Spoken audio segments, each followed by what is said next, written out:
ALTBAYS. ALTBAYS. ALTBAYS.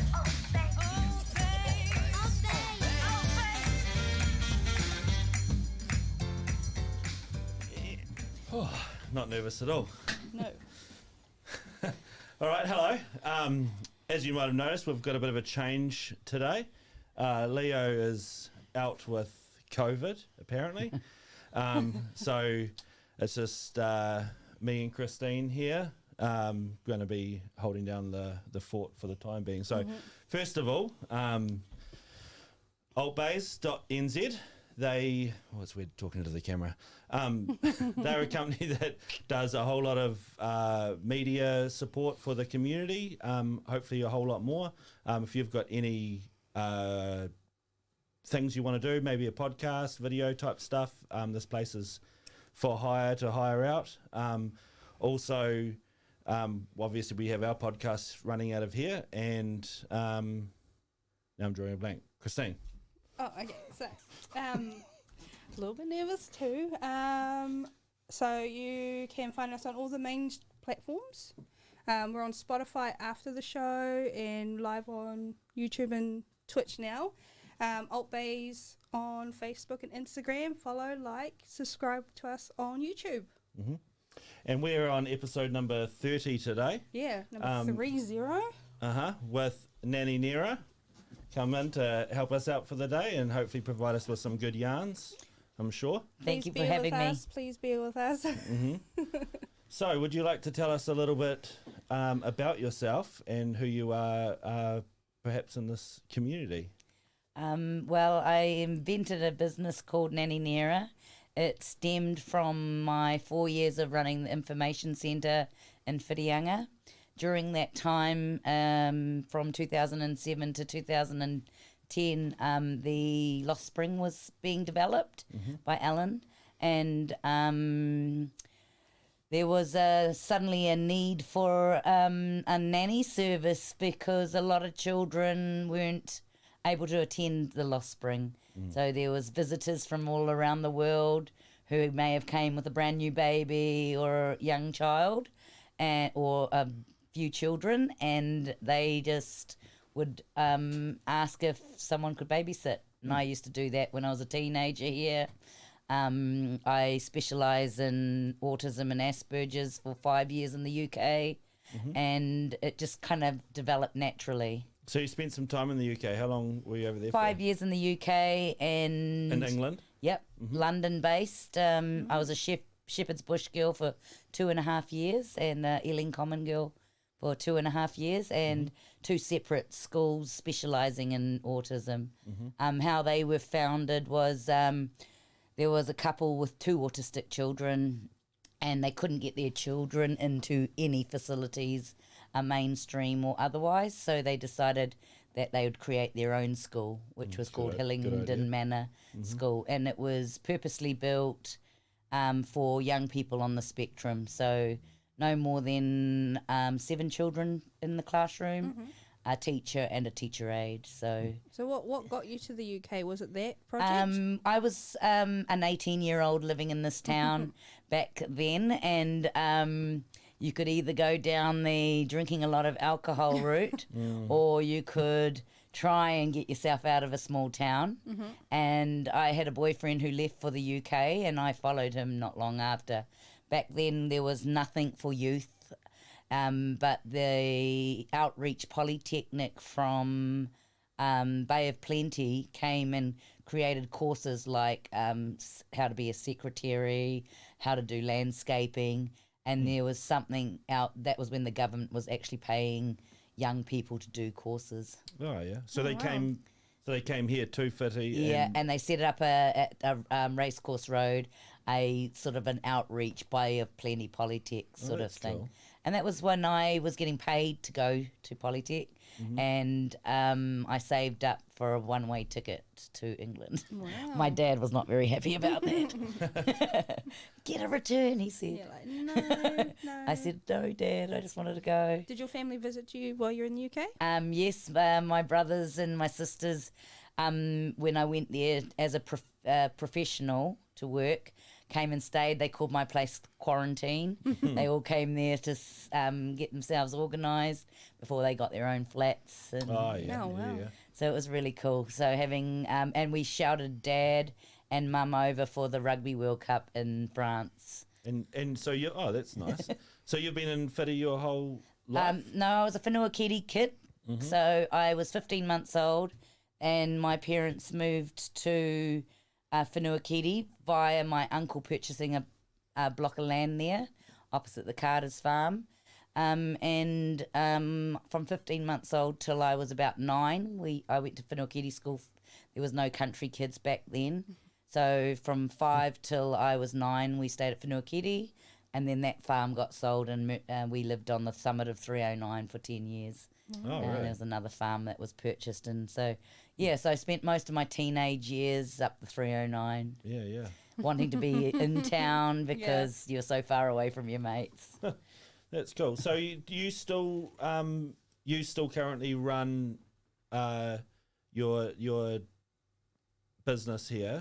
Yep. It's been really, COVID's kind of set me back a bit because of the weddings being cancelled one by one, lack of having more than 50 or not allowed to have 100, and all of those things happened. So I used to get multiple nannies to go to events that were held in Hot Water Beach or Oh, yeah. Cathedral Oh, Cove. so you would actually have people working for you, and you would. So you I'd organise other nannies as well as have multiple nannies at a babysitting gig for a wedding. That's Because there's so many people, you know, I'd have the bride's brand new baby and look after the baby at the venue, or I'd be at the campgrounds in Hot Water Beach or Hahei or Whangapoa or Teraringa or, you know, Matarangi or... Misery, love, punishment, eh? Yeah, I never had children myself, never met the right person. Always looked after my siblings when Mum was living on the farm with my dad, and it always got like babysitting jobs on the 309 once I was able to drive my car at 15. sweet. So, So yeah. you're the older sibling? Yeah, elder the sibling, looked after the younger ones a lot, and still wanted to be a teenager and was very rebellious because being the eldest girl in an all Indian family, I didn't see it was fair that boys could go out and stay out later than girls, and Yeah. always fought for the right. So I was kind of a little bit of like a tomboy. Horse rode all my life. Dad threw me on the back of a horse when I was 5. Would horse ride to Coromandel to try and sell a horse I didn't want. If no one bought it, I'd ride it all the way back. And my parents couldn't afford to go to pony club, so ride my horse down into Whirianga to go to pony club just to watch on the sidelines, because back then I don't even think my horse would either be bareback or, didn't have the fancy horse riding get-ups. So watching from afar, figuring out what to do. Yeah, my horses, my shrubby didn't even have shoes. Me and Dad would just rasp the horses' feet and keep them, things like that weren't really well off. It was very laid back and feral up in the 309. So we talked to you a little bit before this, and you got some pretty good ideas for the community. Yes.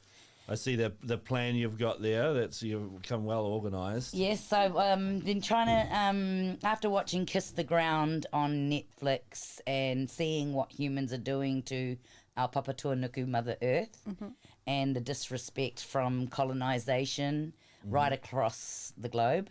I mean, I really, really wanted to try and save our playground, but it's going to be moved to the... This is the playground at Mowai. At Moeoi Park, yes, Yeah. because we got the best views of Mangatawhiri, our mountain, and the best views of the sunset when you're swinging of our ranges and watching the sun go down. And I'm hoping that wherever they place it in the future, or we still have that view of our maunga Yeah. and our view of our ranges as the sun sets when you're swinging.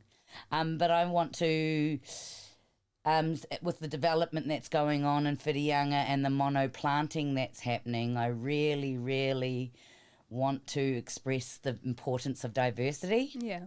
as a person that's lived in London and lived with a diverse culture. I've travelled 38 countries around the world.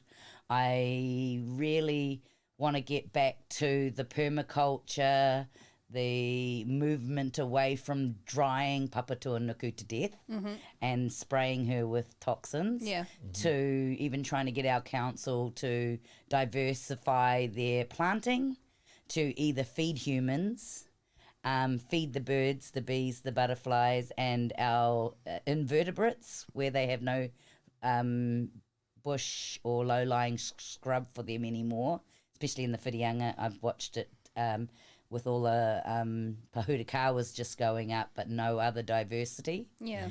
And so I want the skinks and the geckos and the frogs that I used to hear when I was a kid to have a habitat and move towards permaculture ponds and allowing Rangi Skyfather, when he floods us or rains, to have that water stay on Papatua Nuku, our Earth Mother, not just slide down, run off into our wastewater, and our Earth doesn't get it, the worms don't get it, the multiple myriads of microorganisms that live in a healthy soil don't get that water either.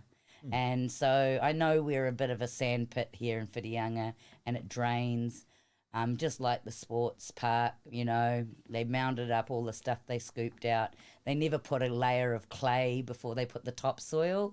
So when it rains, of course, it's just going through this topsoil, not staying, and it's going straight through the sand as well. So, my reason for the fruit forest is that in 5 years to 10 years' time, with the cost of food in our supermarkets is ridiculous, that low socioeconomic families, people in our community can go down, swing in an apple tree, eat some pears, grab some feijoas and just supplement their fruit bowls really with free fruit. Yeah, that's cool. Yeah. How many trees are you sort of talking I just about? asked the council for 10. And my friend Travis Boyd, who does tree felling, Trav the Tree Man, he's offered to put 2 in, and I'm happy as Nanny Neera to put 2 in, and maybe ask all the residents that if they would be happy to maybe purchase a feijoa tree, and then we could have a hedgerow along there that would be, you know, feeding the birds as well as us humans. That's cool. So did you say they are moving the playground though? They are moving the playground. I tried my hardest, and our community's I got 65 signatures from everyone. It's really sad because it was us as the community that funded the equipment for it. Are they replacing it? Or there's nothing in it. They're going to replace it with a new playground. In the multi-sports park. Gotcha. Not in our that area. same spot, Not the same spot where multiple families on our street that have children under the age of 6 go as a family with the family dog and enjoy that playground. What's the reasoning? Do you know? Just the equipment's too old, they say. But, you know, no incidents have happened really there over the years. And we would think that they could have maintained it a bit better. I mean, after a winter, I'm always ringing the council to say, please, can we water blast the playground? Yeah. I think it's still fit. Even if they took the playground but just left our swings, that would be awesome. How does that conversation go? You're like, hey, I don't know how it goes. It's me again. Hi, it's me again. Yeah. Do you have a direct line that you get to call? No, my sister calls me, who made you the self-appointed mayor of Mauiwai Park. Yeah. But anyway, Someone's got to do it, eh? Yeah, I just am passionate about our youth, and our youth are our future leaders. And I think that we've spent a lot of money in this town for the boys and their toys, such as boat ramps and things that great if you got those toys. And you benefit a small proportion. I know there's a lot of people who've got boats here. Yeah. But youth are our future leaders. They need to be involved in risks and stuff. So maybe even asking if we can have certain things at our Mauiwai Park for maybe dog training, like dog tricks and stuff ramps and things that people can bring their dogs down and do things, or just have a multiple, like I've been to Queenstown where they have a park and they do a variety of different things like step ups and stretches and all sorts of things that you can do at different stations.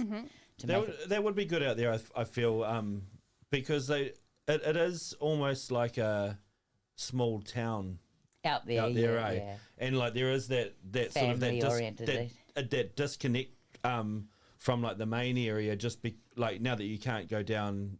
Sorry, I'm looking at your map now. South Highway West, yeah. Like now that you can't loop through because of the waterways as well, it's like it's a long way to go around. That's right. Especially for kids. I always going to thought, school it would be cool if just at school hours they could put a pontoon down and the kids could just walk to school from there and then lift it back up for the super yachts and stuff and then do it again at 3 o'clock so people don't have to go. That would be a cool idea, because it would be, I mean, as much as a logistical nightmare that would be, it would have its like it would be cool. Yeah, you know what I mean? Like the effort that's put even into a little it. barge, Yeah.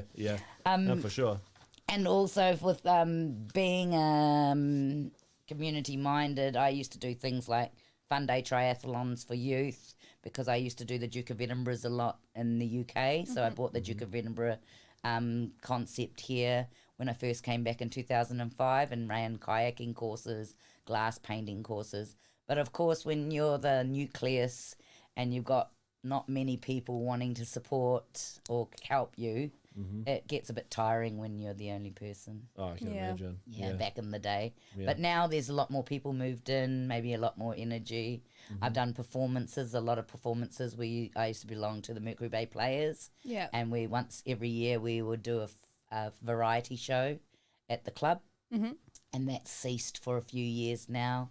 So I was part of producing one, but many years just partaking and doing performances.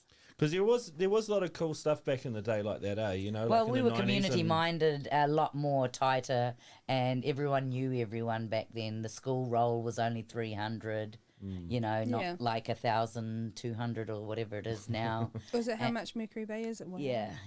Jeez. And I love working there. John's been really great for the school. He's created... There's this law of 150 and he's made primary, middle school and secondary because you used to get lost in the whole area school and that each area has its own deputy principal. So the deputy principal knows all the kids because it's really important for a leader to know all their kids. Was it not like that before? It was in Mercury Bay Area School when I went to school. Oh, yeah. It was very community-minded. And then it changed? It changed depending over the years. Different principals came and went. I was a first-year teacher there too, so, the support is growing. A lot of te reo has come in and the acknowledgement of our biculturalness in Whirianga, which I really acknowledge John Wright for and Joe Davis because... that it made me cry one day. I walked into the staff room and for the first time ever 2 teachers were speaking te reo.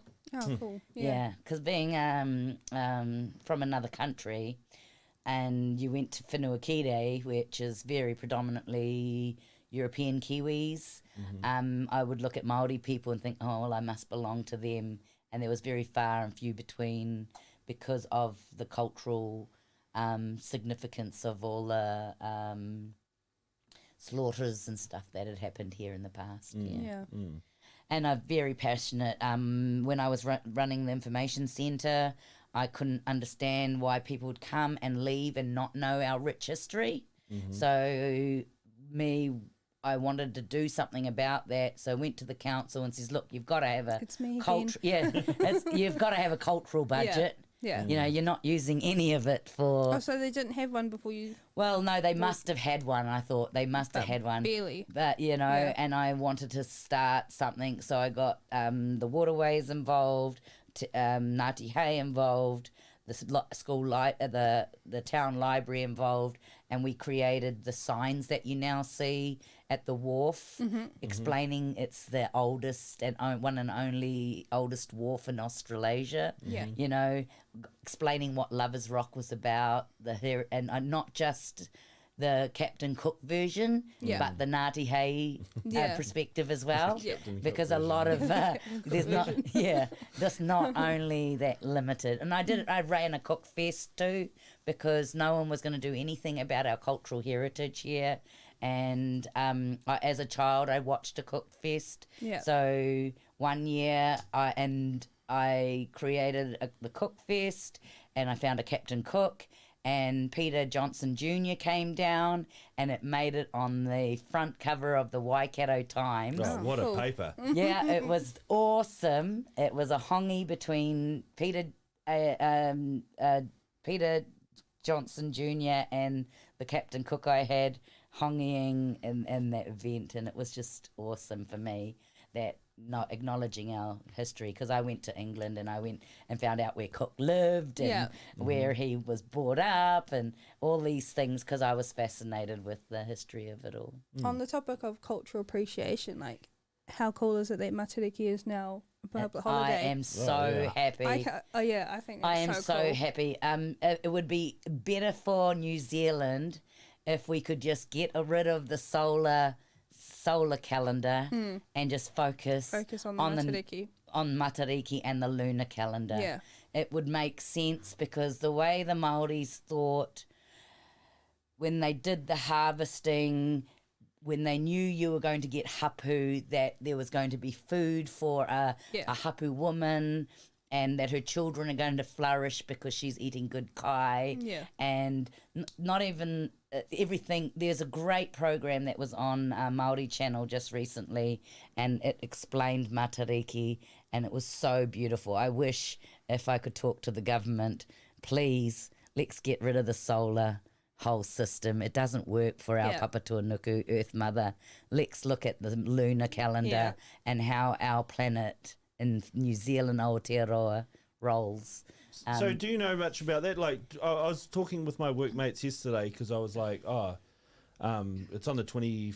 24th is going to be everyone's excited, right? Yeah, 'Cause I'm it's so excited. holiday. Yeah, I am. think So I'm- our first I'm prepping my national, family to have, not like- linked to Christianity, celebration. It's going to be epic. I know, it's like going to be like Christmas at our house. Like, you know, we're going to have a massive dinner and enjoy it. Absolutely. So excited. And for me, cultural appreciation has been really important, because I was one of these 6-year-olds or 5-year-olds at Whenua Kiri School that one day the teacher said to me, "You're not going to spell your name Neera anymore. This is how you're going to spell your name, Neera." And my parents would never have questioned authority, because they were immigrants to this country. Yeah. And to know back in the 70s what it was like for new immigrants to what it's like now, I've seen a big change. Now, Whirianga was a very, very xenophobic community, very xenophobic.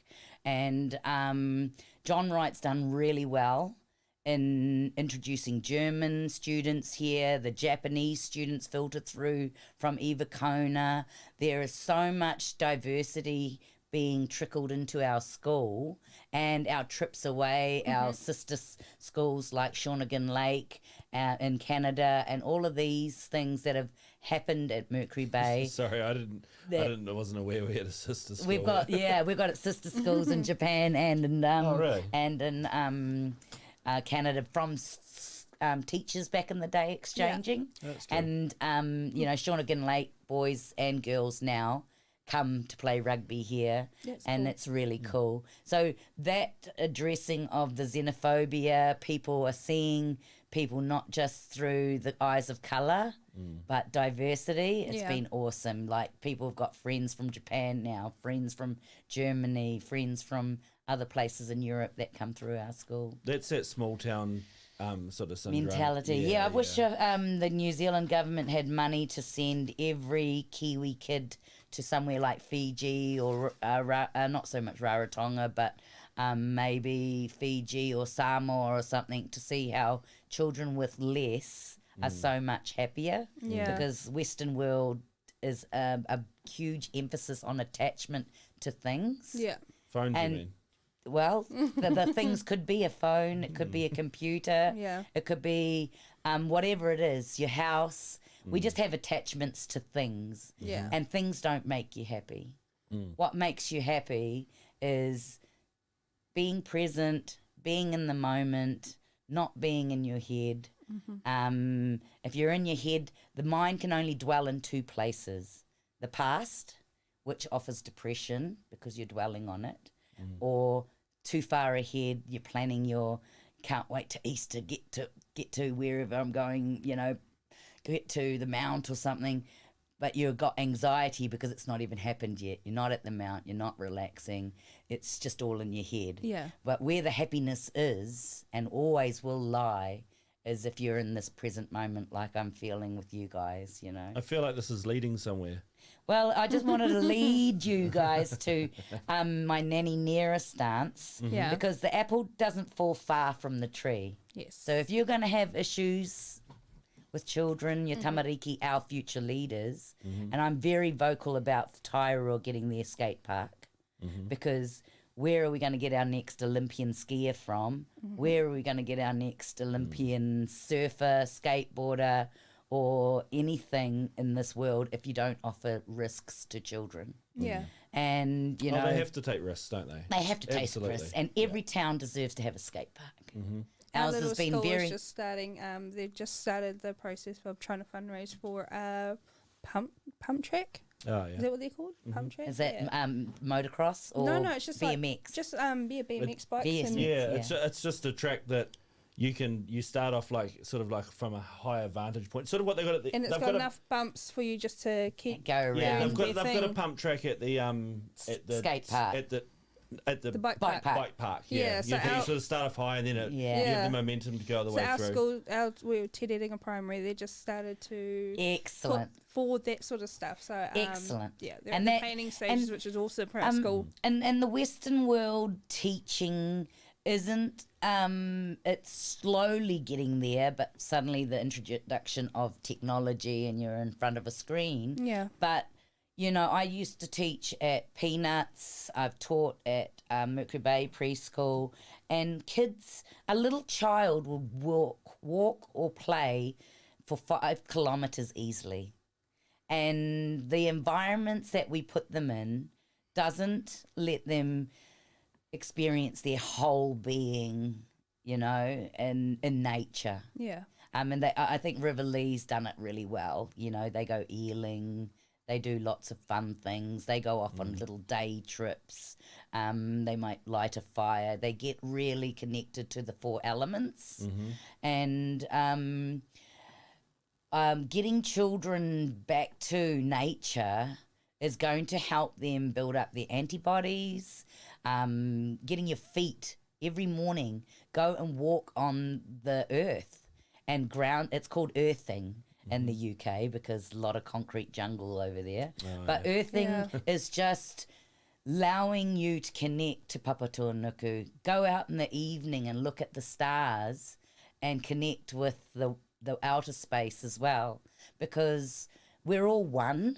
You know, if I'm mean to you, I'm being mean to myself. Yeah. Because I've left unrest. And innately, human beings are nothing but happiness. Okay? But when it takes effort to be unhappy. And I've just lost I my must put in dad. a lot of effort then. Yeah, I've lost my dad last year. It's going to be his first anniversary, and he was a joyous little Buddha too, I think, and he took things lightly. But it's just I'm going to miss him. I always miss him. But he was really grounded to living on the land and stuff like that. He had his faults, you know. I always call Whirianga a place where, you know, where all the alcoholics come to die, you know. It's just a You're lot not of wrong drinking there. culture here. And it's slowly changing because there's more energy coming in. Yeah. But it's also that sense of community. You know, that's what we've got at Mauiwai Park. Everyone knows everyone. We look out for everyone's children, and that sense of community is there, really strong. And everyone used to help each other. Like the Marina, right? They're going to extend that. The rocks that are coming out of the Marina. In the old days, those rocks would have been taken to out the boat ramp. Boat club and put out the front of the boat club and helped them with their erosion problem. But in this day and age, they are going to store the rocks and they're not going to help the boat club, you know? And I just think that's a wasteful use of resources. Yeah. Whereas in the past, everyone would have helped everyone to achieve the goals. Too many bureaucrats now. Yeah, there's too much red tape, and to me, it's simple solutions. I mean, we've got the technology; we can do it here with our own tradespeople. It's not hard to make a hexagon-shaped pillars here. Pour the concrete. We've got so many concrete guys. We've got enough steel, reinforced steel. We can make hexagon pillars that interlock and help the boat club. You know, we could do it ourselves. Yeah. You know, why do we need to wait till someone made it in China or Japan to do it? It's not the Kiwi way. We can do it ourselves. Yeah, just and sort it out. but someone has to ticket some money and make money out of it. But getting back to children, coming from a no blame culture, I worked in a school where the parents, the teachers, and the children had to agree to this concept of a no blame culture. Can you elaborate on that? Just yes. for Brett and I, we both were like, no, we're not going to look into it. I want to hear it. Okay. First so time. when you're pointing a finger at someone and saying you're this or you're that, you got three fingers pointing back at you. So first of all, it's something that you need to look at in yourself. Yeah. So when you have a blame culture, everyone's pointing the finger. But when you create a no blame culture, you've got what's working, what's not working, and what's missing that if we put it in place would make a difference. Okay? So that's really important.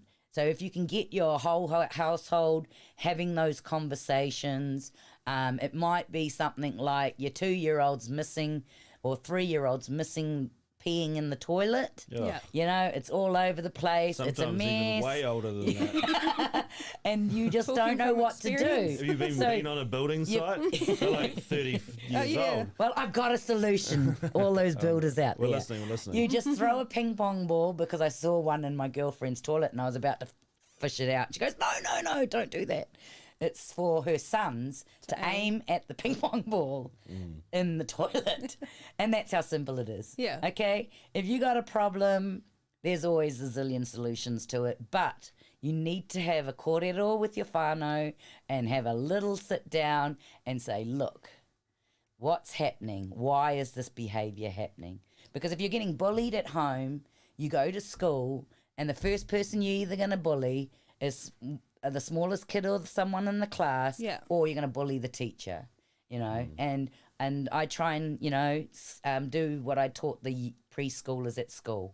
Stop. Yeah. I don't like what you're doing, or I don't like what you're saying to me, and then run away, you know. But just have the courage to say, no, stop that. What sort of advice would you give to, I guess maybe the parents? I think I'm talking for the parents that feel like there is no problem where there clearly is.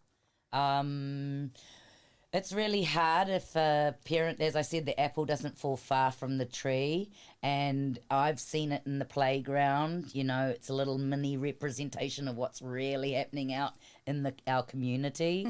And so if a parent, it's going to be a parent-to-parent conversation if it's about one of their children. Yeah. And coming from a no blame. I don't want to blame your child. I just want you to be aware that there's this behaviour that's happening. Yeah. It's now affecting my child. If you watch that movie, Big Little Lies, it was the same thing. A mother was getting abused by the father. Then the little child was going to school and abusing the little girl, his friend at school, because that's what he's watching at home. So it's about being direct, coming from no blame, saying, I would like to have a kōrero with you. I don't want to blame your son, because you can't blame a person whose frontal lobe's not developed yet. Yeah. He's just doing kid stuff, you know. But where is this stuff coming from? Is he watching it with his parents doing it? Is he watching dad doing it with his mates? What's actually happening? Let's get to the bottom of it, kind of thing. I'm not an expert at being a parent, but I watched Super Nanny. Highly recommend Super Nanny. I've watched a lot of Nigel Latta. He's hilarious, especially if you're dealing with teenagers. I now go into the classroom and tell the teenagers who are being smart to me, stop. You are right. I am wrong. This is what we need to achieve. Let's get on with it. I don't want to argue with that teenager's ego. I just say, simply, you're right. Yeah. That's it. You can't fuel the fire if you just, you know, either thrown a bucket of water on it or you walked away from it and you've dispersed it, like at the beach we used to disperse all the ash after a bonfire. And then you put them on the naughty spot. No, right? there's no such thing as naughty. There's no such thing as bad. There's things in life that work in society, and there's things in life that don't work. It's just a choice. But with a child, you need to tell them what the consequence is. So if your little Johnny is kicking his mate and he wants the scooter, then you can say to little Johnny, stop. If you want the scooter, you need to stop kicking your friend and ask for the scooter. Or you can continue kicking Johnny, you can continue kicking your friend and there will be no scooter. So you give them the power back to make a choice. Yeah. You can't cry and make a choice. Yeah. You can ask any kids at my school. The first thing I'll do when I do the role is I'll say, let's do the role in an interesting way. And I always give them a choice. Yeah. Do you like an ice block or do you like an ice cream? They have to make a choice. Some of them might not answer because they're a bit confused about life. That's okay. You don't like an ice block, you don't like an ice cream. It's okay not to like any of them. But I give them a choice because you can't cry or be emotional in your emotional state if you're making a choice. Yeah, you made the choice. Yeah. Yeah. So if you're making a choice, you're using a different part of your brain. Gotcha. So I will go to a 2-year-old, do you want a hanky or do you want a lollipop? And suddenly the tears stop because they've been presented with a choice. Yeah. Babies. And then they pick the lollipop, right? Yeah. Babies need your soul connecting with their soul because they can't talk right now. They have their 5 cries. I've pooed myself. I need a cuddle. I'm got wind. You know, I am lonely. There's certain cries that babies have. But these days, if you're not making that soul-to-soul contact with your baby, eye to eye, and saying, look, light, look, flower, and pointing, and that baby's making those connections. Because a lot of mums these days, you'll see them swiping on their, or typing or doing something on their mobile phones. Yeah. And the kid's missing out. It's getting breastfed, but it's missing out on that intimate language. The that attention, eh? Yeah, the little intimacies that happens. But clear, consistent boundaries. I go into some of these houses and the parents haven't had a good night's sleep for a long time. I go in, I ask what time's bedtime, can you tell me their routine? I do everything close to their routine, shower, bath, whatever it is. If they're 5 years old, I say, guess what? Nanny Neera's here, you get 5 stories. Their eyes wide. Are really excited. But if you're a 3-year-old, you get 3 stories, but they start nodding off and getting sleepy and winding down. They might get up several times in the time I've had them. Yeah. But I just consistently pick them up. I say it's sleepy time. No point at yelling at someone you want to try and get to sleep. Yeah, no point racking them up. No, It's time to go to sleep. Go Is back that what down. my problem was? Yeah, put them down, and Yeah. Why? I wouldn't want to sleep if someone was yelling at me either. I'd be I feel upset. like that too. Yeah, you're people yelling. transitioning your Yeah. anger and projecting anger. There's no point in that. You need to be calm. Yeah. I also have a Nanny Neera rule that shocks the kids as well. There's no devices an hour before sleep. So I collect any devices. It freaks the teenagers out by this rule. But how can you unwind your brain and go into a calm state if you've got this blue light flickering and keeping you awake? Yeah. It just doesn't work. So older teenagers, I try and, say, look, it's time to read for an hour. But I do things like I highly recommend spending 10 minutes of uninterrupted time with each of your children. It might not happen on the same day, but, Monday might be for one kid, Tuesday or Wednesday might be for another kid. But you spend that 10 minutes uninterrupted with no other siblings, just with that kid. I learnt this through the Incredible Years course because I was a foster mum to a child who came to me who'd been to 16 homes before came to Wow. me. And how old was she when she got to you? She was 10 years old, so from the age of 5 to 10, 16 homes. Wow.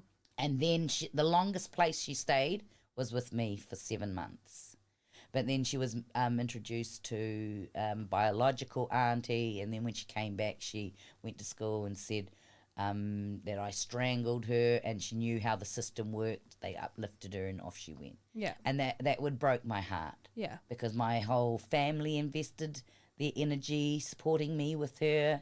The community, Alan Hopping got her a go-kart.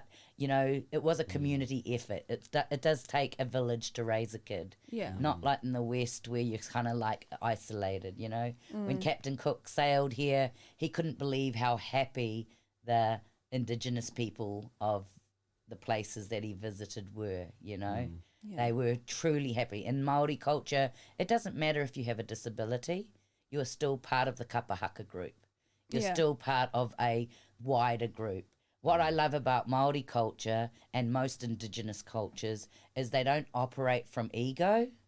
They operate from unity and community, and we're all one. Yeah. Yeah. And nothing is outside of yourself. In Indian culture, when you say namaste to someone, you are acknowledging the higher self in you and the higher being in you. You are not looking at your lesser being and your lesser self. Yeah. That's a good side thought. You are right into Buddhism, right? That's Speaking true. of Indian culture. Yeah. I did met this practice living in London. I was one of these 20-year-olds, early 30-year-olds that was partying a lot. And if you expose yourself to partying and good times and not getting into that rest time for your body, you open yourself up to things like entities, you open yourself up to a lot of negativity because you've got attachments about your social status with your group. And, of course, you're not having enough rest when you're partying all the time. Yeah. So, for me, I had hit rock bottom. I'd hit rock bottom, and it was my landlord at the time who introduced me to the Buddhism of Nichiren Daishonin.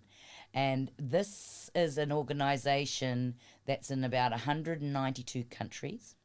I can go anywhere in the world and meet like-minded people in the Saka Gakkai. Saka Gakkai means value-creating society. So wherever I may go, I'm going to meet like-minded people. And I'll just read you a little insert from it. Is millions of people around the world in a desire to cultivate humanistic values, respect for dignity of life, and the hope for the future of our planet, base their lives on the Buddhism of Nichiren Daishonin. Saka Gakkai International, SGI, is a lay society of individuals practicing this Buddhism. As an active non-governmental organisation, an NGO, working in partnership with the United Nations agencies, the SGI is dedicated to cultivating peace throughout Buddhist practice and education and cultural activities.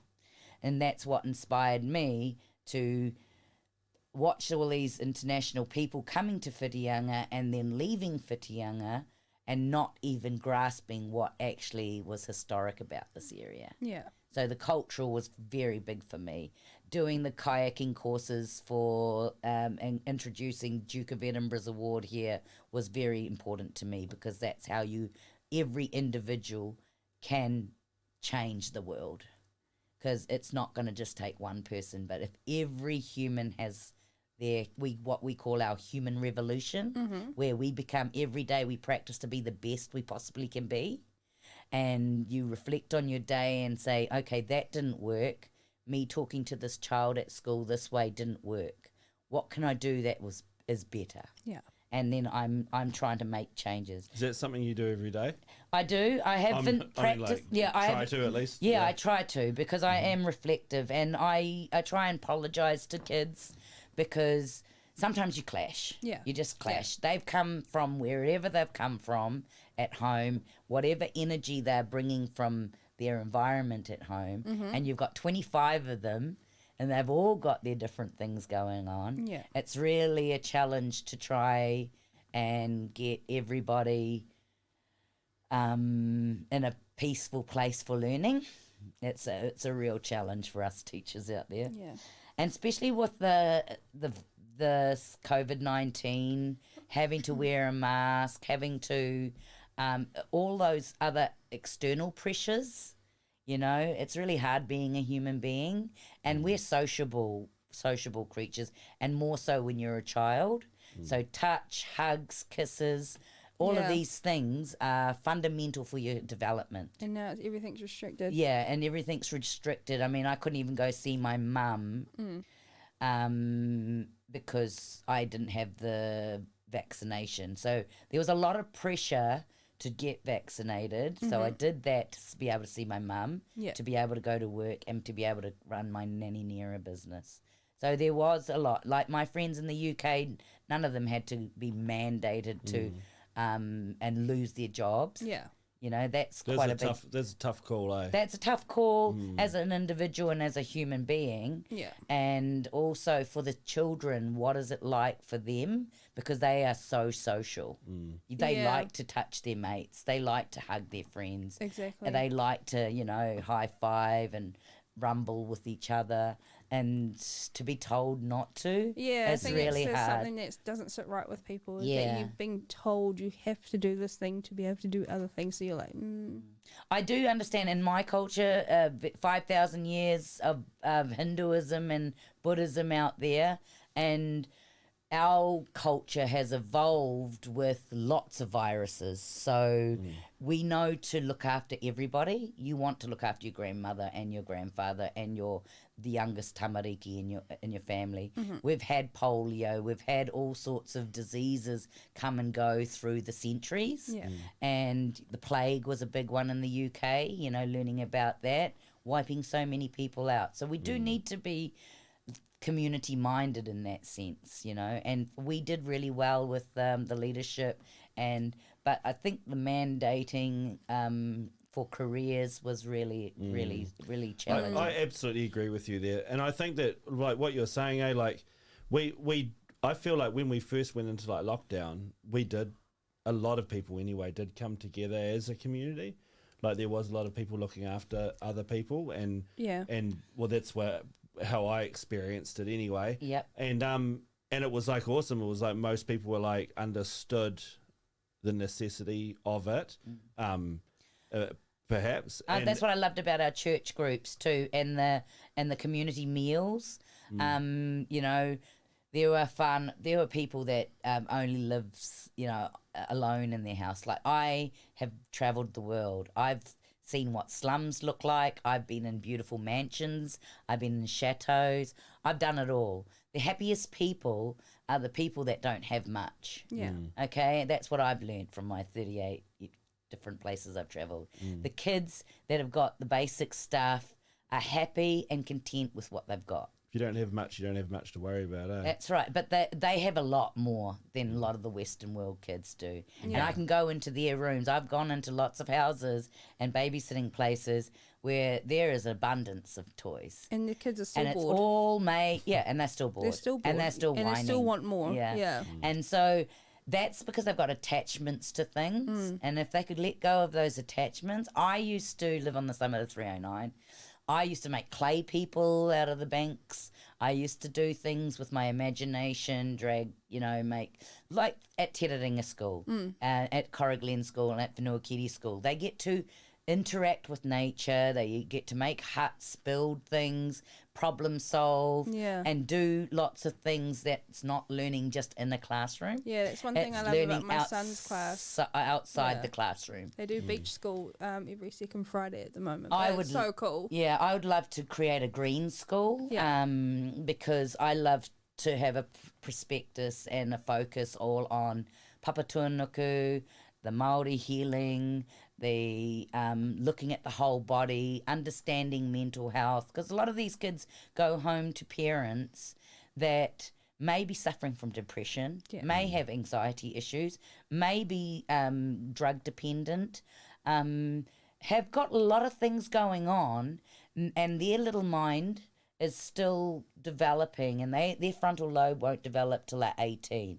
That's if they don't take alcohol and drugs. Yeah. It might be 24 by the time they're fully developed. And in some cases, especially with the meth that's going around, not just in our town, but in all little towns around New Zealand, is that when the P Forum came to Whirianga and they showed a photo of a lady who was on meth, every year they took a photo of her for 10 years, you could not recognise this woman from her early days 10 years later. It was just so sad. But what it does to your brain is creates dead bits that never ever can rejuvenate. Yeah. You know, you can rejuvenate your whole body every 7 years, every cell, every follicle. But with this particular drug, if it's smoked, it's really detrimental to your health. And it was rife 20 years ago here. I'm sure it's still around, but it's just the worst. I've seen so many families being destroyed from it, so many breakups. These kids are struggling. Yeah. And if they had support like Alan Teen for the alcoholic kids and the drug and counselling and help like that. Our school's really great. It's got a nurse there, a doctor there now. We've got actually counsellors there for these kids who are struggling with the everydayness of life because the parents aren't coping because society's not really handling the situation very well. So, you know, I love the fact that people are watching out for each other in our community. It's really good. That's good. Yeah, we've had a couple of the social workers on that have been gone through this, you know, that work at this with the schools. Ihaka was one of them, and one of the first two. First interviews. I think it was our first interview actually. So it's cool that it is happening in the community, like, you know. And the gumboot red, you know, the Red Band Day, they have gumboots. Mike King's is trying to get people. You know, I lost my cousin this time last year. She committed suicide and left 3 children. Yeah. And it happened in Kerry. And it was so sad for her children. And to get to that state of sadness that you don't feel supported. Yeah. And, you know, it's her anniversary and it's fresh for us. And we want to be there for her kids. But, you know, you can't bring her back, you know. And wish the support was there. Our mental health system is struggling. We don't have enough qualified people. I've learned a lot through the European Institute over in the UK. So counselling, you know, is like picking a scab and reopening something. But psychotherapy really helps you to address what's going on in your brain and helps you with strategies to reprogram your brain. And that's the way forward. New Zealand's about 20 years behind in that department. But and we've got a great psychotherapist here, Frederick. He's amazing. He's a child psychotherapist, and he really knows his stuff. He's awesome. And there's this triangle we learnt about the persecutor, the rescuer, the victim at our school. So if you feel like you're being persecuted and that you're feeling like a victim, and then someone will come and rescue you, and that triangle just never ends. Yeah. So you really, if you acknowledge yourself being either the victim or you're the rescuer or you're the persecutor, you need to step outside that triangle for it to stop. Yeah, yeah. You can't keep doing it because it's going to be playing that same record over and over and over. And I lost my dad last year, and I've been grieving myself because life isn't the same, and it's torn out some members of our family apart. And so for me, I went to the doctor and I said, I don't want to be on antidepressants. I know the brain can change. I want the tools. And so the doctor prescribed me this program. It's an 8-session program. It's 3-minute long little tidbits, and I highly recommend it. If you're struggling with anything in life, whether it's a loss of somebody or just not dealing with things in your own mental capacity, I highly recommend doing the Beating the Blues program. Yeah. It's just little tidbits. It gets you to look at your brain and what is the triggers, and it makes you self-aware if you do the exercises. And that's online, eh? It's online. You can do it at home. You can do it on your phone, but you need to go to the doctor. You need to make a request for the Beating the Blues program. Highly recommend it. It helped me change my way of thinking because I was doing the point the finger, Stuck in the triangle. Stuck in the triangle, and I don't want to do that anymore. I don't want to be the victim. I don't want to rescue. I don't want to persecute. I just want to be nearer and be supportive as much as I can. You know, that's really important to me. I think that's great advice about looking for help, you know, or even if the help is helping yourself, say through the Beating the Blues, you know, program, because a lot of people aren't, you know, they just we've got that Kiwi mentality of just like, you know, bottle Shrug it off. Right. Yeah. Especially for the blokes. I really feel for Kiwi blokes because I've been around the world, and, you know, a lot of men are in tune with their feminine side. I don't know what happened to the old Kiwi bloke. They're missing out on... In India, men walk down the streets holding hands because they're brothers. They're mates. Yeah. It's not because they're gay. It's just because they are happy to be with their mate. And they will all hands over their shoulders and hang out and be...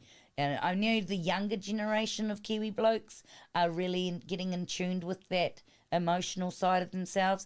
But my dad's era and a lot of the older guys, it's just shrug it off. You can't show any emotion. And that's sad because we are a being, human beings are beings. Yes. We are souls inside of a body. You're not your mind, you're not your body. You are a being that's connected with all beings. And that's includes the dolphins, the skinks, the geckos and all that. Yeah. We are one with Mother Nature. She is an entity in herself. We need to stop trashing her, polluting her. I've driven to Waikato twice this week. It breaks my heart to see how the cows are stuck in a paddock with no shade Yeah. in those stinking hot summer days. It breaks my heart to see the condition of our soils out there on the Hauraki Plains. It's just farmland as far as the eye can see. Yeah, and it's not a balanced ecosystem. You can still have farmland, but you can have a healthy soil. You can really make it, do it through, you know, dung beetles working this the poo into the soil. You can have no nitrogen on your paddocks. You can do it through planting, and if you can watch Kiss the Ground, I would love New Zealand to put the handbrake on heading in the the disaster zone of what America's going to be And you going said that's through. on Netflix, isn't it? Yeah, that's Kiss Netflix. the Ground. Kiss the Ground, and highly recommend Down to Earth too, especially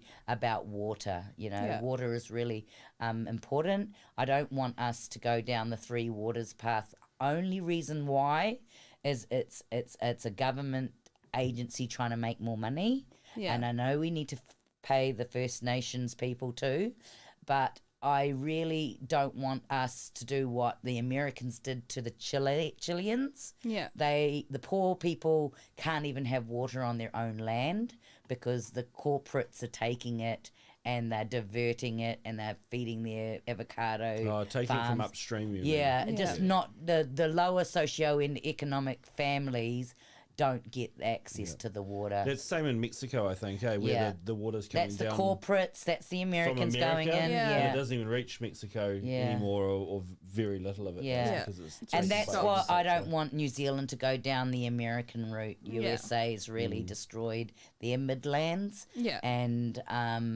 there are people out there. There's a really good website. Do watch Dryland. He's a rain harvester. We could, in our town, make chicanes around our trees so that the water falls towards the trees, not off the trees, like Yeah. they're mounded along Coupe Drive. It's really sad to see. There's a lot of things that we could do that is simple, that could bring water back to Mother Earth. You think it's just like educating the people who get to make the decisions? Yeah, Yeah. I've been trying. I've Yeah. went into the council with Again? photocopies of plants that you can plant for butterflies, Yeah. birds. We need to do what Nelson City has done and create flight paths for our native birds. When I was a child, there was abundance of kereroo.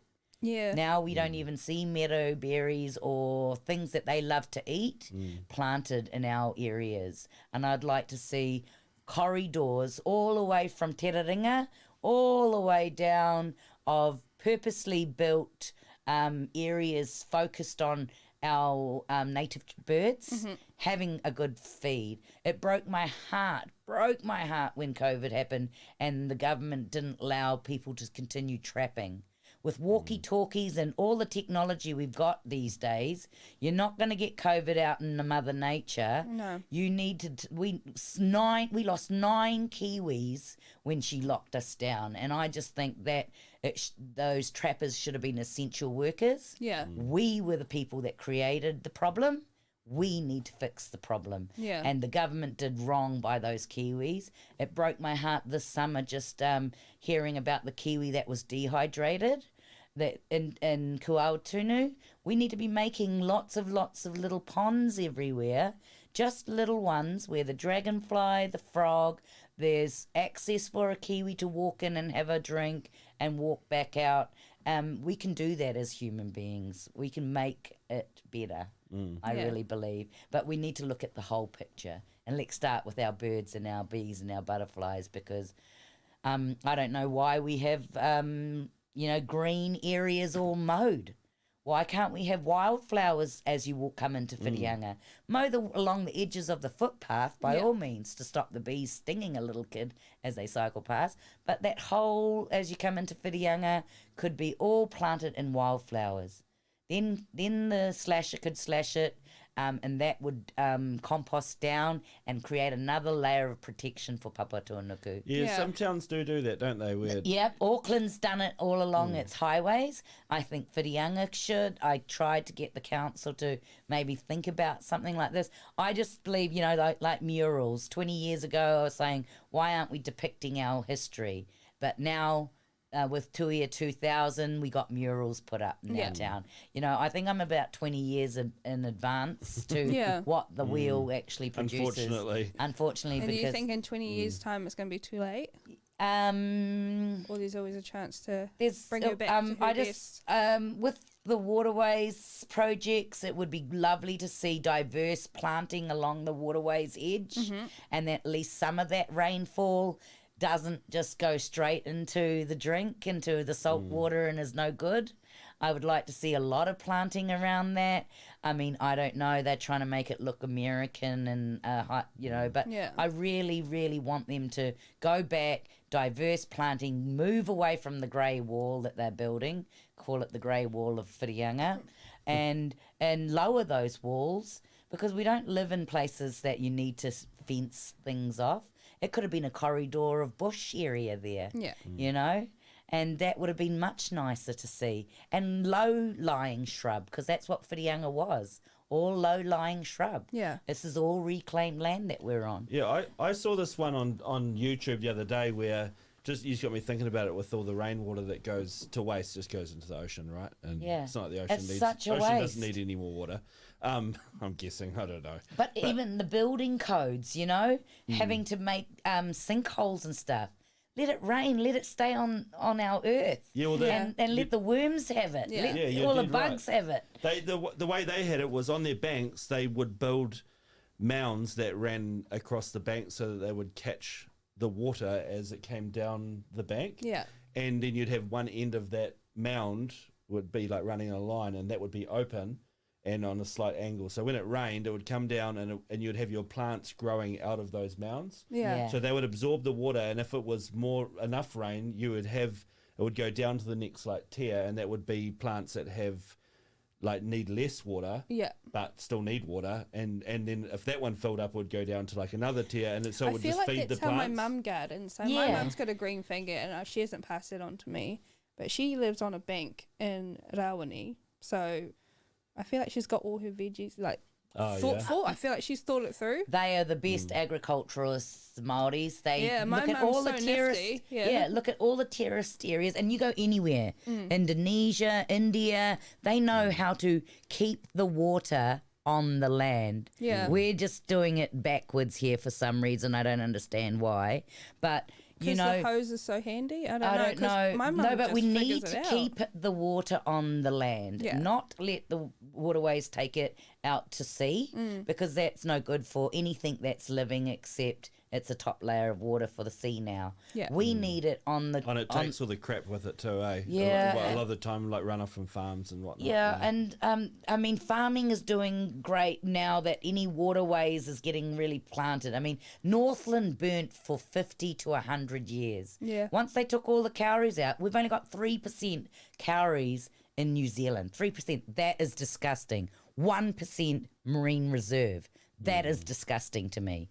We should have a lot of our areas into marine reserve so that it's replenishing our ocean. The last few meetings about the state of our Gulf Harbour is just really, really saddening. You know, we just need to look at the whole picture. Yeah. And first, I highly recommend anyone who's got dry land right now, watch Dry Land. It's called Rain Harvester.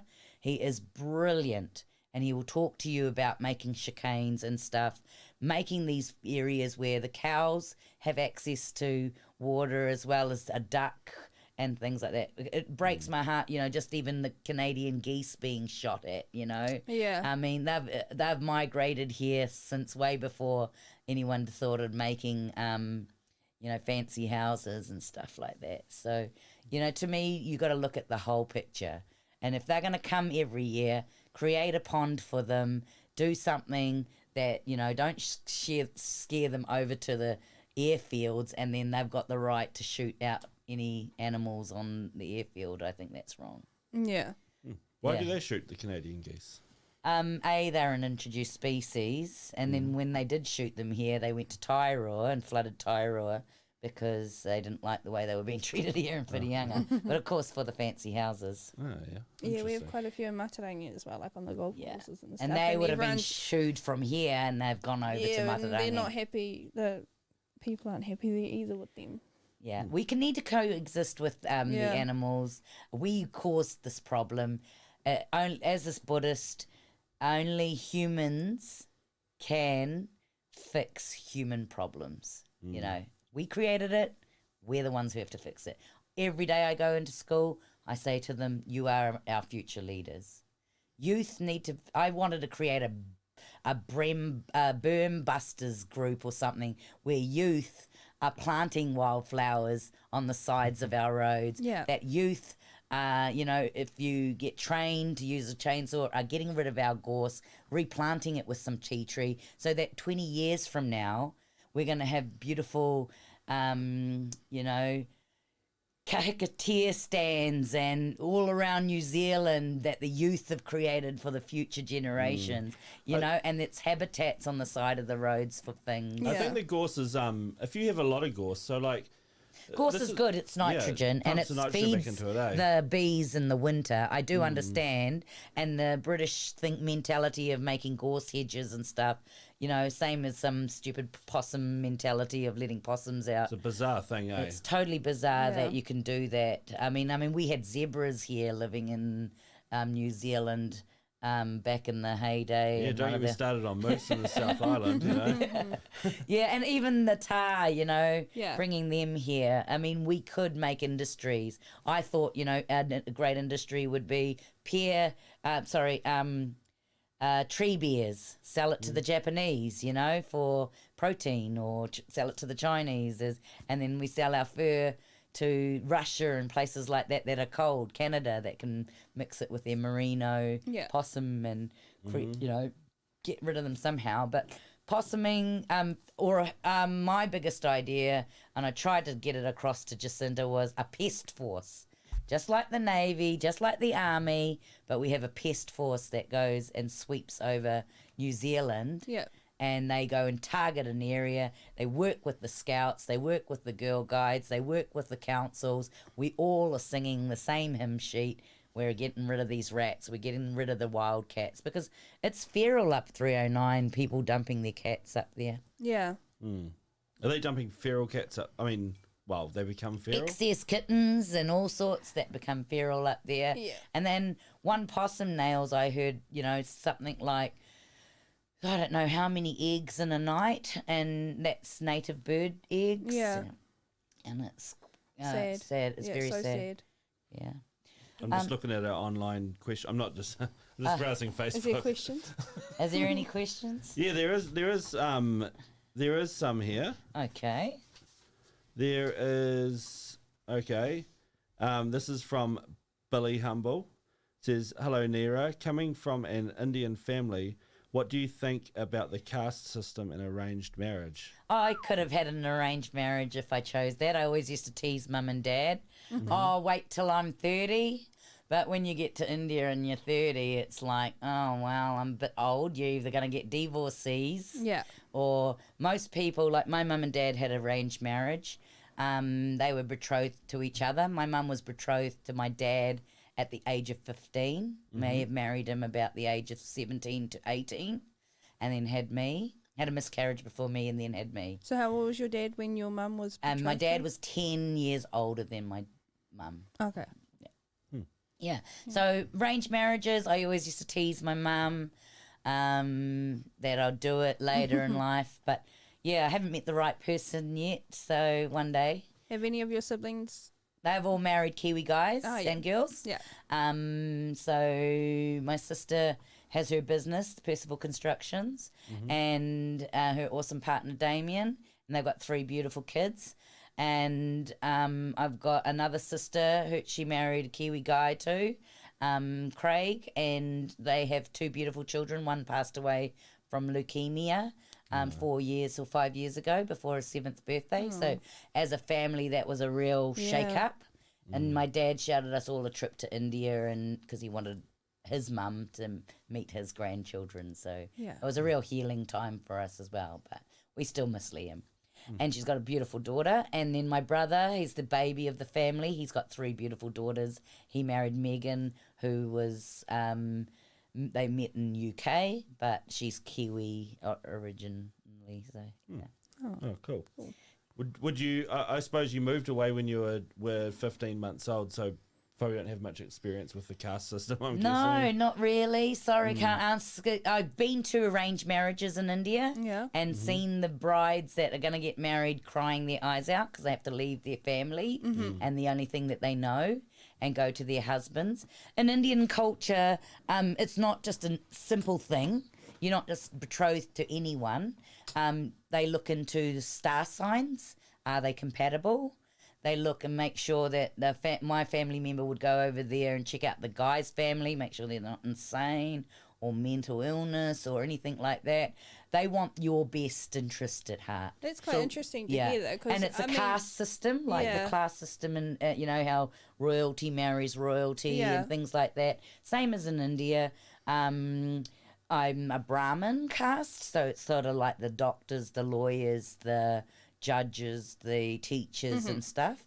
And you know, my mum didn't want me to marry a Muslim or something because we're Hindus, sort of thing.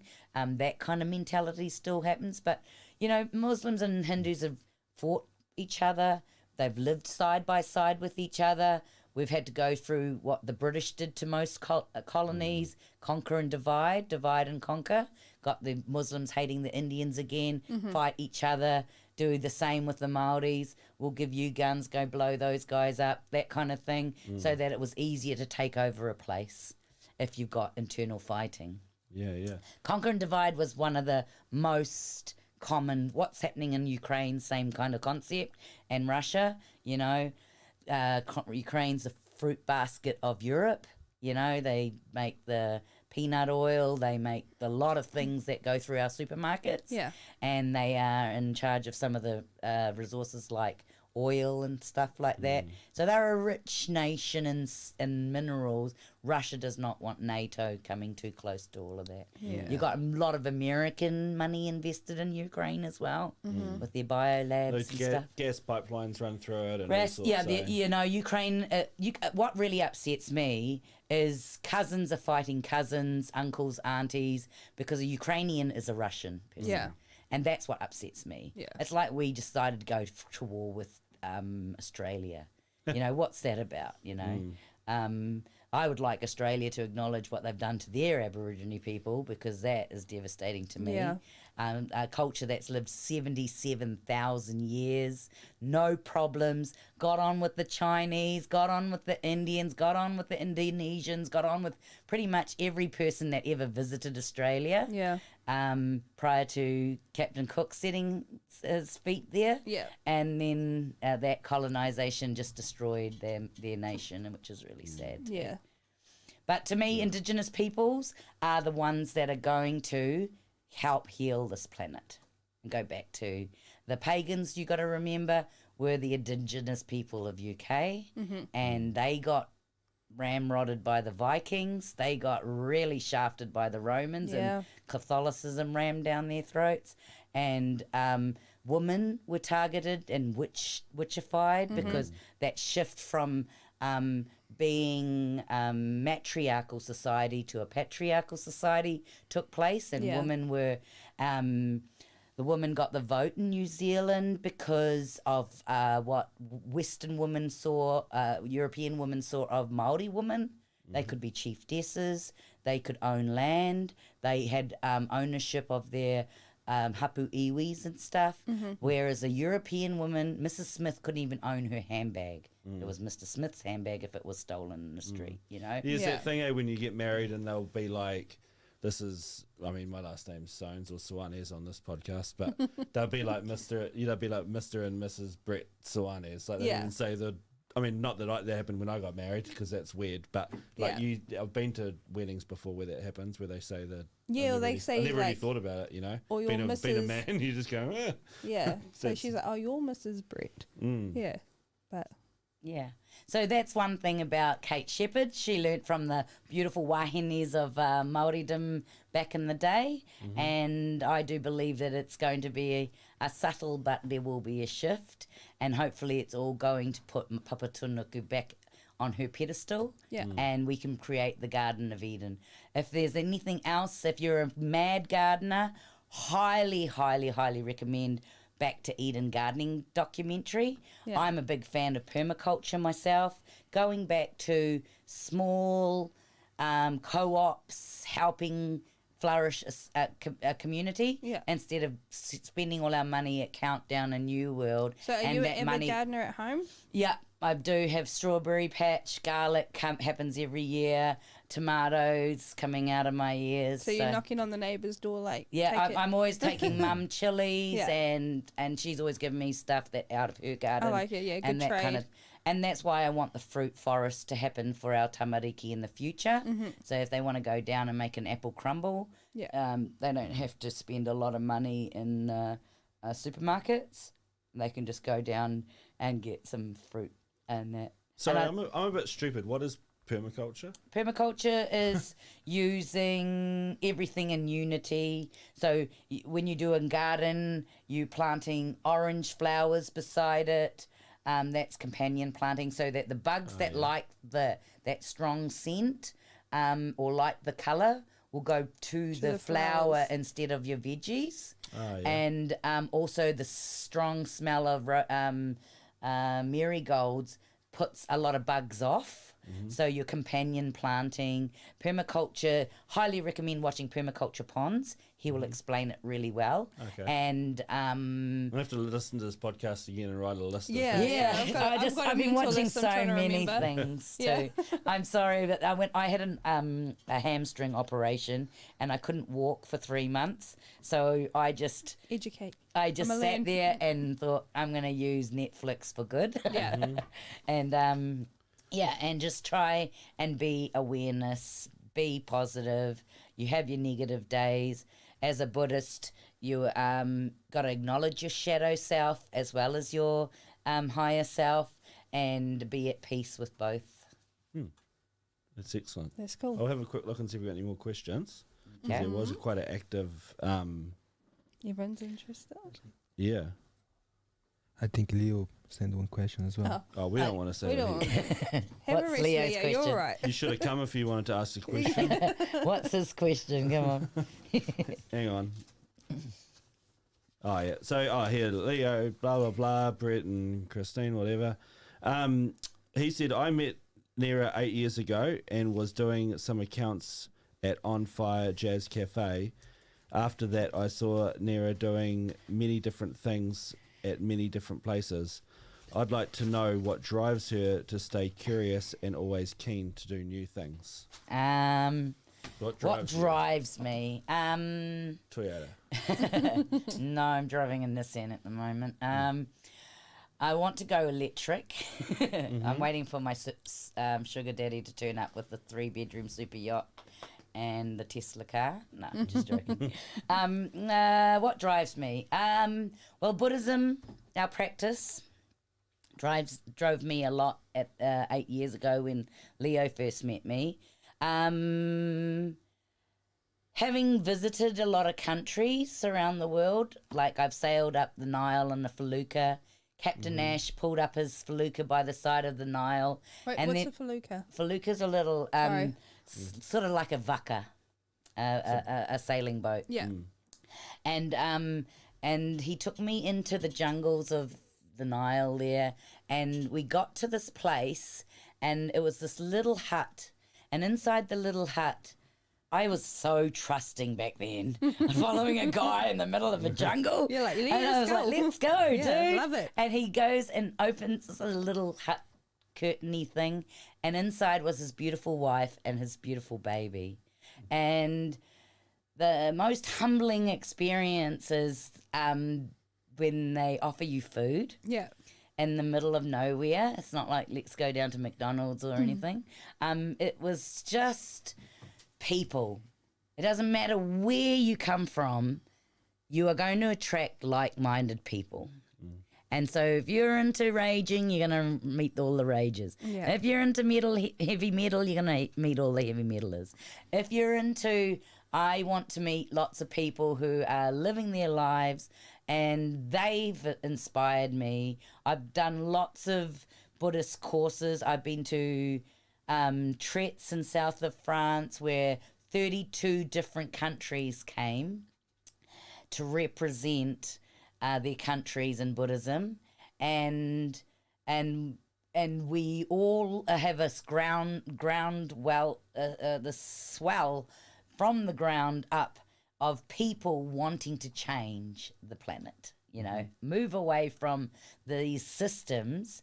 Like in 250 years, they've now made Māori people as miserable as the British have, you know? Yeah. You know, that system doesn't Well, work. even worse. Even, If not even worse, Yeah. yeah. They've really pushed them into the ground, you know. Now there's a resurgence of Māoridom thanks to the Labour Party. It's moved away from, you know, that mentality of profit into people. Always loved Longy, always loved Helen Clark. Know they are ruthless politicians too, but it's the people, you know, and that's what drives me. I loved meeting Leo when he first came to town because I loved working at the information centre. I had a job where the world came to me. And I'd go, yeah, I've been to Germany, isn't it cool? Yes, I've done France. The Eiffel Tower was awesome. I could just relate to them, and then that broke the shell, and then I could say, oh, you're into waterhole. You need to try this, you need to do this. Do you want to do hot water I beach? can imagine going to the information centre here and there, and it's like half an hour later, they've got like all these pamphlets, and they know. And not know even everything. pamphlets, just the little secrets that you go, stand by that rock, Know you'll exactly catch a where fish to go. there, you Yeah, know, yeah. and things like this. So it's the people. It's always been the people. My family are really supportive. We've travelled a lot, and they're more grounded and more into the, you know, land banking and making things more profitable. For me, I turned my backyard into tiny houses because there's a housing shortage in Whirianga. I've, you know, put another tiny house in. I've, you know, pimped out my garage, and there's another dwelling for someone to live in. We just I'm had about that the guy people. from the Yeah, Tiny yeah. House Nation. Yeah, What so was his he's name? inspired me. George Clarkson inspired me. Love that guy from the Tiny House Nation. I watched most of his programs. Yeah. Actually inspired me. I went and looked at that website he's talking about, it, land share. Yeah. It's quite. Have you looked on that? And It's quite good. I'm more into wanting to create eco villages. Yeah. Like Kuatunu would lend itself well if one of those farms got turned into an eco village. Yeah. Where the houses are all side by side, but 3 houses share one laundry facility. Yeah. You know, and then another 3 houses share another laundry facility, and you've got your lounge and you've got your living, and I'm for our council. I don't know how we're going to do it, but having a low socioeconomic housing plan. I want to You see know? like our people being able to build on their family land Yeah. without the bills that come behind. Like, Yeah, and the regulations, you know, Yeah. and who's profiting from this? It's the petroleum companies, because how much piping do you need for a house? Yeah. You know, to catch the down pipes and all of that stuff. It's the petroleum companies, it's the people who are making the ply, the people who are making these building materials that are profiting hugely. Yeah. And everything's 30% because it's getting ticketed via Australia. And it's not fair for New Zealand. No. We used to be able to make these resources here. I've been to see some places in Tauranga. They've got a facility being built. Hopefully we'll be operating by September. It's going to make our own ply. Yeah. You know, we should be doing things like that. Yeah. We can We be have doing. the We stuff to have do done it so. before we sold our trees to the Chinese, and that we used to have mills. Yeah. You know, we used to build our own logs and log homes and stuff.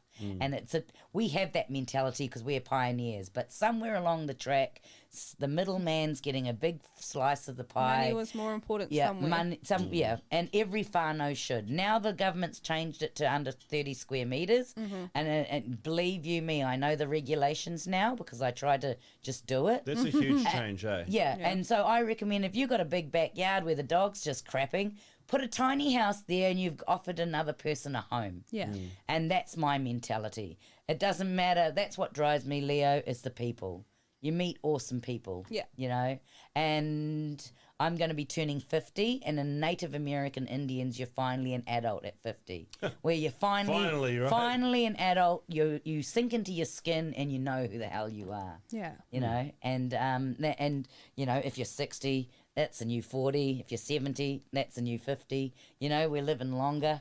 So that's my perspective. I don't say that I'm happy all the time because I miss my dad, I miss my cousin, I feel sad. But I keep it real, you know, and it's quite painful for some people Yeah. to see. But I don't say I'm having a good day when I'm not having a good day. Yeah. And I can count my friends on my hand.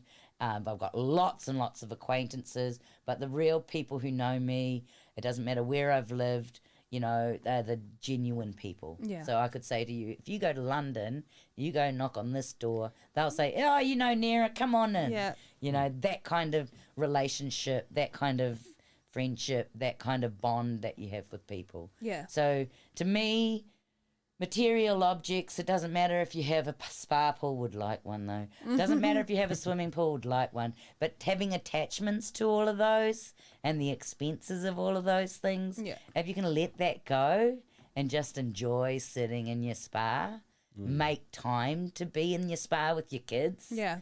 that's where the happiness is. You know? I like that, yeah. It's not all about money. No. Well, It helps the wheels go it does round. help. It helps, but it's not hey, all about it. I tell the kids, you know, do what you love. Yeah. I'm doing what I love. I love looking after other people's kids because I love giving a mum a break. That's why I do my freebies of Mother's Day, Father's Day. Yeah. You know, if I see a mum struggling out there, I'll take on her kids. You go have a little mum time and just be an adult with your girlfriends. You know, I don't mind. I do 4 freebies a year because there are people who are struggling out there, you Yeah. know.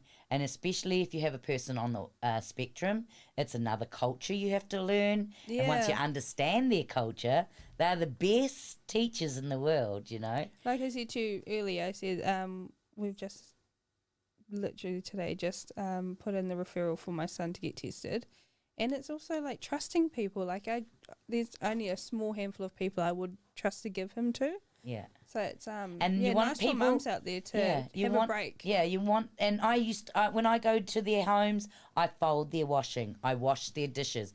These are the things that mums appreciate. Mm-hmm. Yeah. You know? Will you babysit a 12-year-old? I don't care what age they are, Yeah. and I'll get them all involved. And That's cool though, and we because play. it's like having, like, for me, when my mum comes, I can switch off. Yeah. So I know that I could put my kids in her car as they're dressed, and she'll have them dressed and bathed and clothed and everything and fed, and Yeah. I like it does take a load off. Yeah, and I've Little got things like repeat people in this community, mums that like to have a night off. Neera, can you come over? And I can go to their home. Their kids know me. I've got repeat people from Auckland, from Oh, wow. Wellington. Yeah. You know, that come. They ring me up, Neera, we want to go to Lost Spring, or we want to do this. And I go, and I watch these kids from baby to nearly a young person. And, you know, I've got kids from the States that come, especially when the Leadfoot's on. Yeah. And they've got a rap for Nanny Neera that they've made. and I learn about gridiron Yeah. and all the things. And I try and teach them about humanity because, you know, they were talking about, you know, let's kill some Koreans. And I say, you can't do that sort of thinking. Yeah. It's not about killing, you know. So can you let everyone know how we can find you or contact you? Yep, you can get me through the information centre or just ring me. You got my Facebook as Nanny Neera, or you can just go under Neera Giri, flick me a text or just ring me. The numbers, I've plastered my ads pretty much everywhere, but ring the information centre if you need me. Yeah. Fitty chit chat. Yeah, Fitty fitty chit chit chat. chat. Yeah, I'll get on there. But I just love being around the young people because they are our future leaders, and I love Buddhism because it's brought me happiness from the dark times of my life. And when you're revealing your Buddha nature or your Buddhahood, you're doing 4 things. You've got the courage, you've got the compassion, you've got the wisdom, and you've got the life force. So those are the things that reveal your Buddhahood. So I had the courage to say, look, people are coming into this town, they're not learning about whirianga, we need to do that. Then the compassion to incorporate our Māoridom from this area because that story hasn't been told. Yeah. You know, a lot. No. And the wisdom to approach, you know, the relative people, the museum, the library, the waterways, the council, and that gives you life force to create something. And every single human being out there who's listening, you can make a difference. It just takes one person to change the world. I like how you do your own wrap up. That was beautiful. Yeah, that was a good little wrap up. Someone's asked that you make sure you put your number out there for people to contact, but you did a pretty good rundown on how to get hold of you. So Nanny Neera on Facebook. Yep. If you go out to the sports park, I got an ad out there. I'm through the eyesight. Mm-hmm. I'm sure we can put a link or something on. Yeah, Nanny Neera is easy. Facebook pretty much gets me straight away. And Billy Humbles also said thank you for your dedication to our community. Yes. You must be the biggest nightmare for the local council.